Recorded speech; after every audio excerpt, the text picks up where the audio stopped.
మెరుగైన విద్యతోనే మెరుగైన సమాజం సాధ్యం. రాష్ట్ర అభివృద్ధికి తొలి అడుగు విద్యా వ్యవస్థతోనే ప్రారంభిద్దాం. విద్యా కిట్స్ పంపిణీలో ఎమ్మెల్యే డాక్టర్ చదలవాడ అరవిందబాబు పిలుపు. విద్యా వ్యవస్థను పటిష్టం చేసినప్పుడే రాష్ట్రం, దేశం బాగుపడుతుందని నరసరావుపేట ఎమ్మెల్యే డాక్టర్ చదలవాడ అరవిందబాబు పేర్కొన్నారు.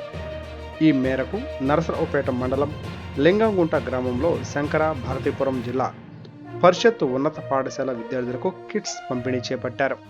రాష్ట్రంలో విద్యా వ్యవస్థను సమూల మార్పులు తీసుకొచ్చే దిశగా చంద్రబాబు నాయుడు ఆధ్వర్యంలో నడుస్తున్నామన్నారు. గతంలో ఫోటోలు వేసుకోవడానికి, రంగులు వేయడంపై చూపించిన శ్రద్ధ విద్యా వ్యవస్థను పటిష్టం చేయడంపై ఏ మాత్రం కూడా చూపలేదన్నారు. గత ప్రభుత్వం కక్ష సాధింపుల కోసం విద్యా వ్యవస్థను కూడా బలిచ్చిందన్నారు.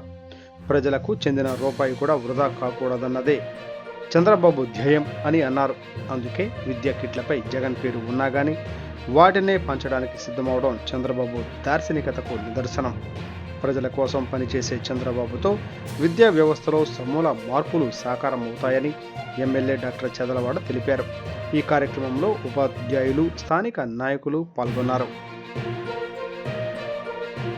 మీ అందరికీ కూడా text books, note books, bag